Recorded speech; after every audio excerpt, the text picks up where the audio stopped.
Hey guys, Nancy here from Sowing Seeds, and there's a couple things that I'm going to do outside. Um, my rhubarb plants, I'm going to plant over on the side here, and then I've got to water my garden, and I've got two bushes in the house of grapes that I need to plant, and I need to do those somewhere, but I don't know where exactly I want to put those. But let's go into more detail about me growing up. Um, wasn't happy living where I was living, doing what I was doing. And I looked for a quick way out. Um, I was probably about 14 when my oldest brother, we were all outside doing yard work. And let me adjust this count. There we go. That's better. Um, we were outside doing yard work.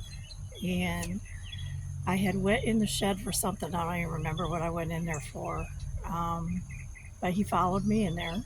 He locked the door and he said, "You're going to have sex with me." And I said, "No, I'm not. You're going to let me out of here, or I'm going to start screaming."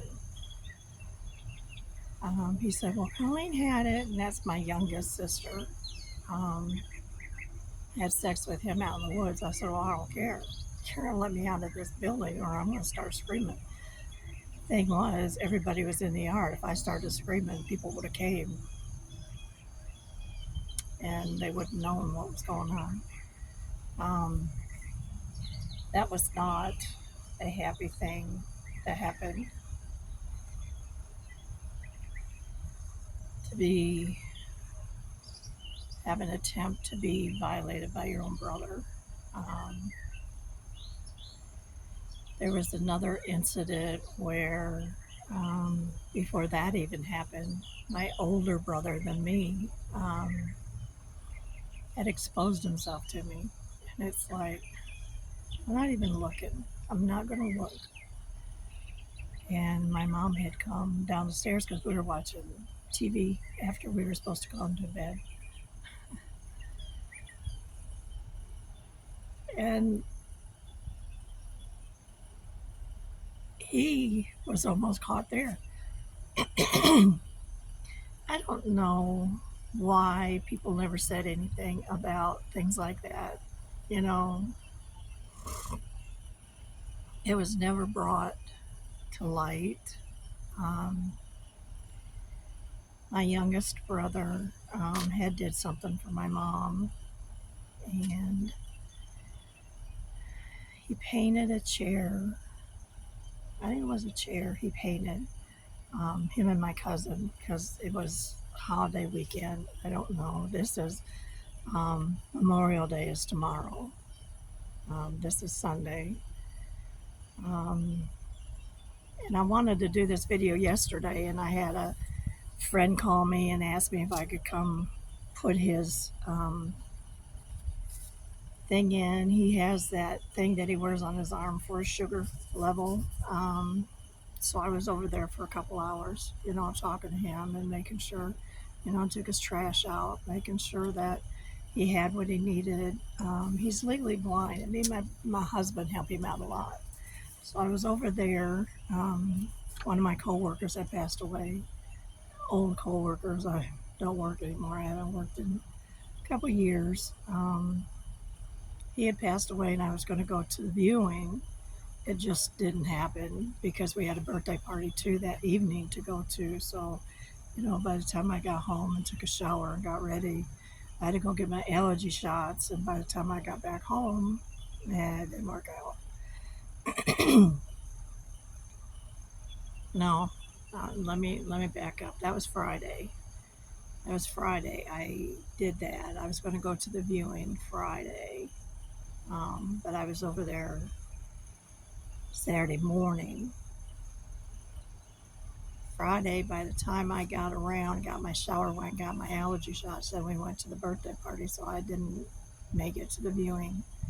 Um, Yesterday was his funeral, and yesterday morning is when I went over there and helped Dale. By the time I got home, it was about 2 o'clock. The party started at 5:30, so I didn't make it to the funeral either.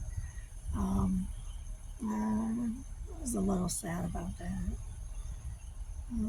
We weren't close, but still, I'd still like to pay my respects, for things like that.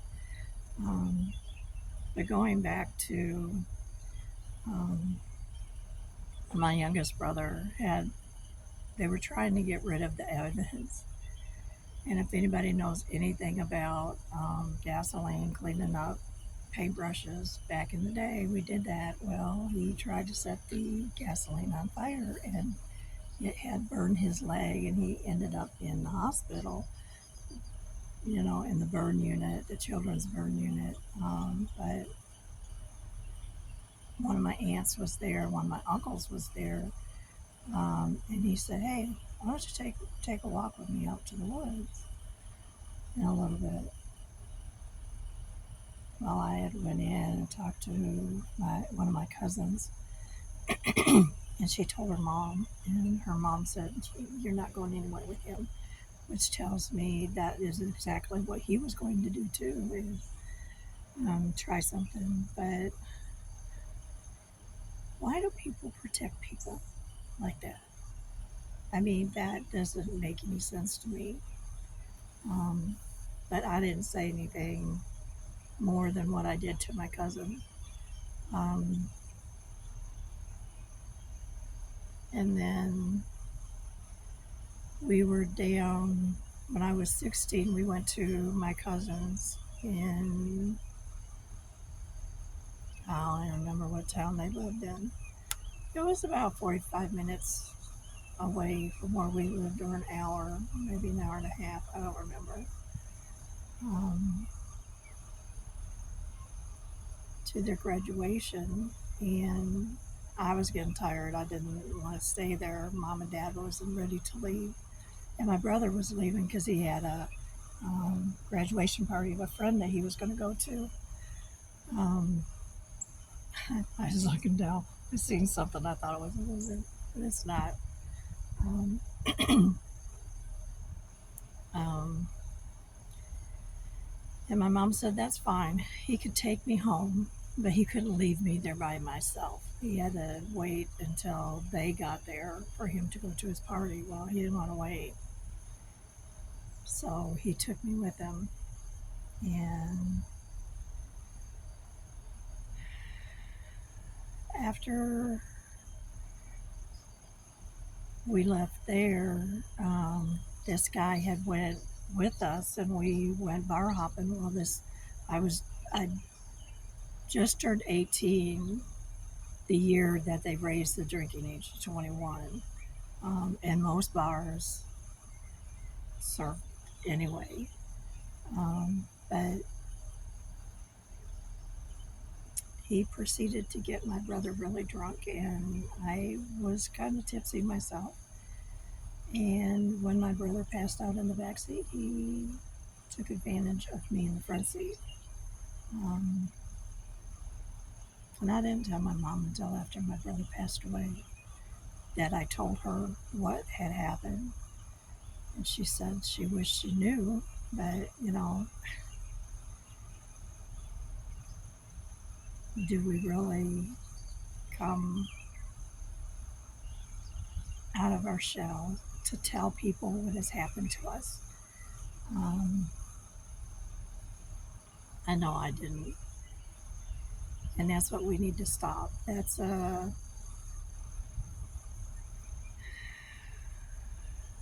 tough thing to talk about. It's a tough thing to admit that something like that happened to you, but we need to stop that and start saying things when it happens. So these people are prosecuted. Um, there's no sense in protecting those people. Um, when you're a teenager and you're finding out yourself, to find out who some people can be is really disturbing. Um, I really clammed up a lot, I think, after that. Um, there was a time that we had this school dance, and the girls were asking guys. That was the thing to this dance. And I really liked this one guy in school. His name was Rick. Tall, dark. He wasn't dark. He was tan, um, blonde hair.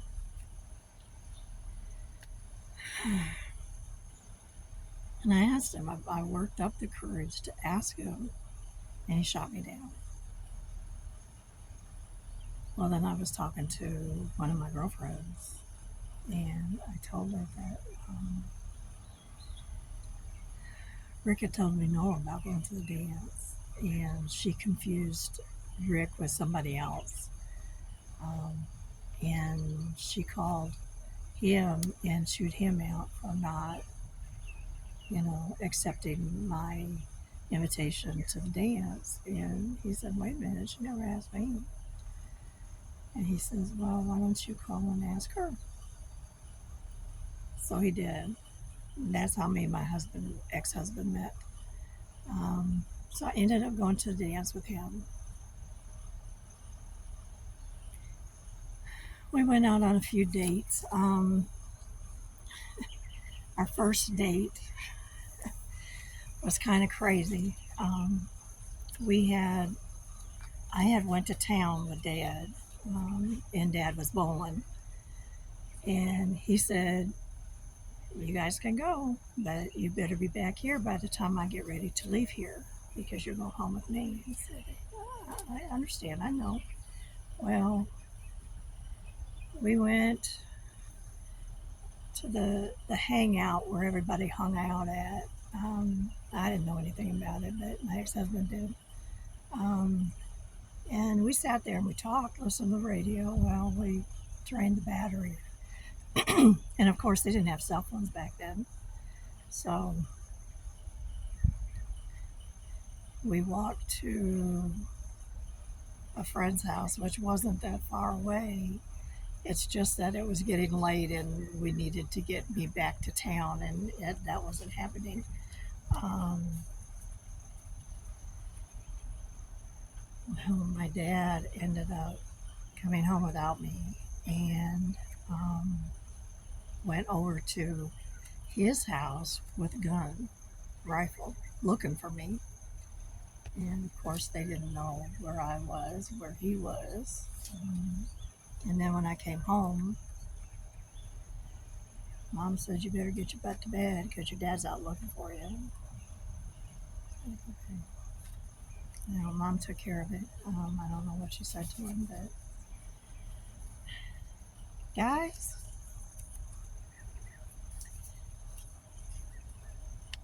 fathers of daughters will do whatever they can to protect their little girl. And that's what my dad did, which kind of put um, his parents. That was the beginning of I don't like these people. Well, that was a long time ago. We dated. Like I said, when we got engaged, it wasn't too long after we got engaged that I quit school and started working. We got this 10 by 50 trailer. It was an old trailer. We only paid $2,000 for it. Does that tell you how old it is? And that was back in 79. Yeah. Well, we moved a trailer behind my mom and dad's house. They had hooked our trailer into the septic and ran water out to it. Um, and we lived there for a while. Let me back up. Before that, um, when I left home at 17, um, I moved in with his parents and his family. I stayed in the bedroom with the girls, and he stayed in the bedroom with the boys. But there was times he would sneak into the room, and his sister would wake up and say, "What are you doing? I can't be doing this here. I'm not doing this here." Anyway, me and his mom had got into this big blown up fight, and I don't even remember what it was about. But we moved from there into my sister's, and I would watch the kids while she was working. Well, um, I don't remember where my ex husband was at the time, um, but my sister's husband um, was teaching me how to drive a stick, and we were drinking. He was teaching me, and I learned how to drive a stick that day. Um, but then when we got back home, I said I was going to bed because I was tired, and he had come in there and he kind of pulled the blankets back. He said, "Oh, you got your clothes on?" I said, "Yes, I do." Bye. Ouch. Well, when my ex-husband got home, he asked me what was going on, and I told him, or he told my sister, and we left there because it wasn't too long after that they split and got divorced because I wasn't the first. He's tried that with. Actually, I don't know if he's out of prison, still in prison, but he was the pedophile who gets little girls and does what he wants with them. Oh, he's sitting in prison. His kids don't have anything to do with him. Haven't for a long time. So that was a big thing. Well, then we got the trailer, and moved it out to my mom's house. Um, we were married. Mom and dad wouldn't sign papers for me to get married before I was 18. So in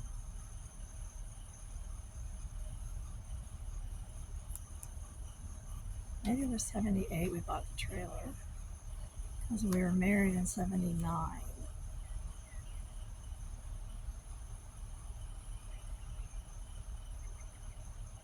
I think so. I think we bought the trailer in 78 because we were married August of 79, and in July of 80 I had my oldest son. Um, it was okay for a while. I mean, he was still abusive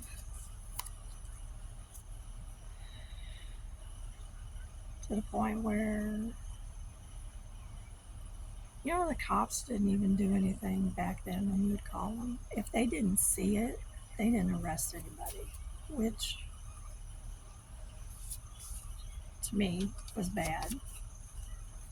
Um, like I said, that one time when I was still at home, when my mom and dad got into it, my brother called the police. Well, hell, by the time the police got there, there wasn't anybody fighting then, so nothing was done.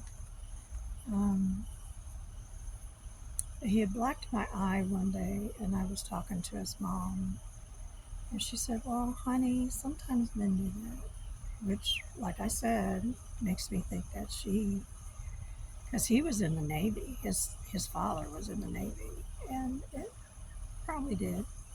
He probably did abuse his wife. Um, and like that, just, I'm glad they've changed the laws. Things are different nowadays. Um, he accused me from about the time we were married for 5 years of having an affair, and I never had an affair.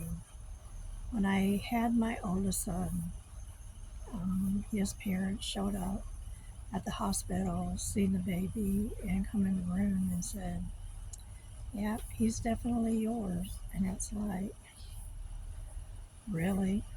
Who do you think it would have been? Because I wasn't messing around. When there was only one car, I didn't go anywhere unless I took him to work to do grocery shopping or whatever. Otherwise, we did all that stuff together. Um, and then, let me see.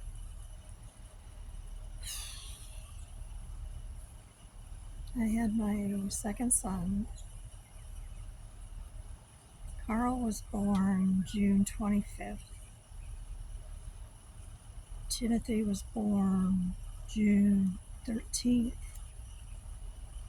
of 82. Um, and Rick had put me into labor with him. We had went to my aunt's wedding. She had got remarried. I was tired. I was 9 months pregnant, ready to give birth at any time, and I wanted to go home. Well, he wasn't ready to go home. He wanted to sit there and party. So my sister and them was getting ready to go home, so I just said I would go home with them. And something was said to my ex-husband, that if I was leaving, he needed to leave too. He needed to go and watch and take care of me because I was pregnant. Well, we argued almost the whole time. And finally, when we got to Bay City, I told my sister to stop the car and I got out. I was going to walk. I didn't care. I was going to walk home. I was not going to sit in that car and argue with him. I just wanted him to shut up and leave me alone. I wanted to go home. I wanted to go to bed. I was tired. So my sister talked me into getting back in the car, and I told her the only way I would get back in the car is if he shut his mouth. I did not want to hear anything else from him.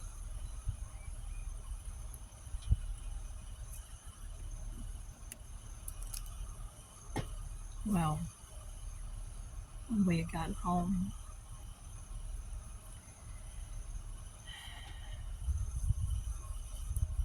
he called my brother, the one older than me, the one that passed away. And he said, "Why don't you come over here and we'll go drink?" Okay. Well, I was already in labor and I didn't know it. I had a lot of lower back pain. When I had Carl, I had irregular labor pains. And we lived 45 minutes from the hospital. Well, he brought his wife over and she sat with me. She said, "Nancy, are you okay?" I said, "Oh, my back is killing me." She said, "Are you sure you're not in labor?" I said, "No, I don't think so." Well, needless to say, I was. The guys came home about 1, and I'm still up because my sister-in-law was there. And she said, "Do you want me to stay?" And I said, "No." I said, "I'll be okay." Um, she says, "If you need me, call me." Well, she lived a half hour from me, and I lived 45 minutes from the hospital. So you're talking over an hour. So when the guys came home, they were telling the story about how this cop stopped them, and the only way they got out of it is telling this cop that both of their wives are at home pregnant and one is due at any time. Good thing. Well, Linda could have took me because she would have been there. But at 2 o'clock in the morning, my water broke. I called the doctor, and he said, "Get to the hospital." I said, "Okay." I'm trying to get my ex-husband drunk on his butt. I couldn't wake him up. So I stood on the bed and I kicked him. I literally kicked him out of the bed, which he woke up then. I said, I need to go to the hospital. I called the doctor. He wants me there now.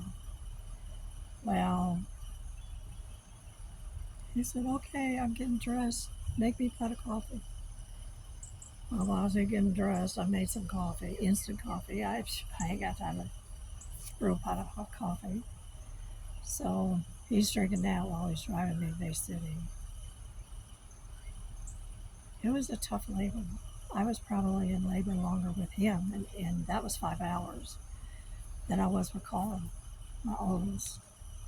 But when he was born, they said that he had gotten too much blood from the placenta, probably from me being so upset as I was, um, that they couldn't keep him out of the oxygen tank whenever they had him in. For more than 5 minutes, he'd start turning purple. Well, I'm in Bay City. There's a neonatal unit in Saginaw, which is almost a half hour away. Well, they sent him there. So I wasn't with Tim in the hospital. They weren't going to release Tim until I was out, and I had developed a blood clot in my leg. One of the, what do they call them, superficial veins, one of the veins closest to the surface. But they had told us that he had gotten too much blood from the placenta, and they had to drain some of his blood and put in the thinner blood. And that was traumatic to me because I wasn't with him. Um, I wish I would have been, but there was no way they were going to let me out of the hospital not with that blood clot in my leg. So I was there until that dissolved. I was in there probably about a week.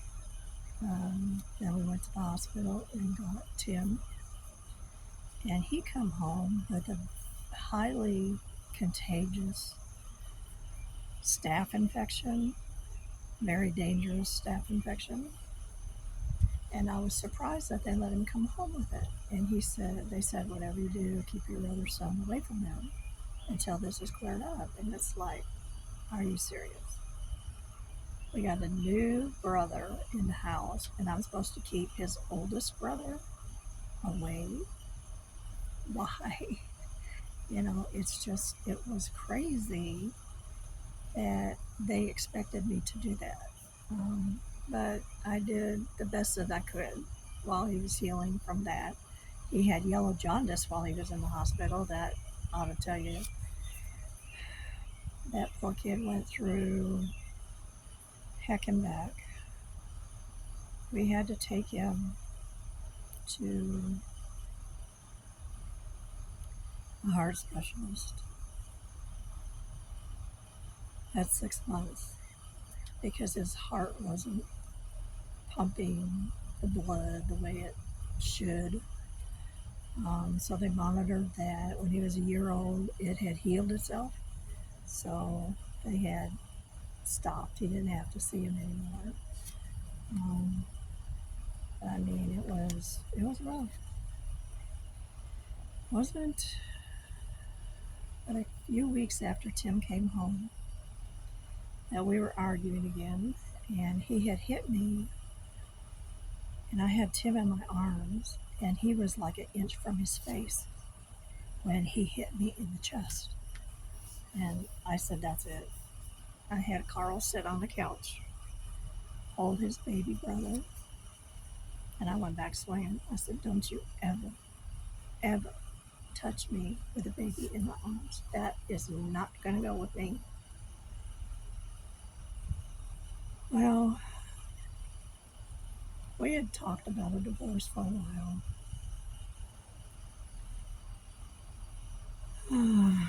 And 2 years after that, I left him. There was a woman that called. Well, let's back up. Um, the last year we were married, he accused me for so long of having an affair. I just finally had one. And I had it with his boss. His boss made the schedule, so schedule time out of the house, whenever. And he'd come over. The kids would be in bed. Um, it was that night.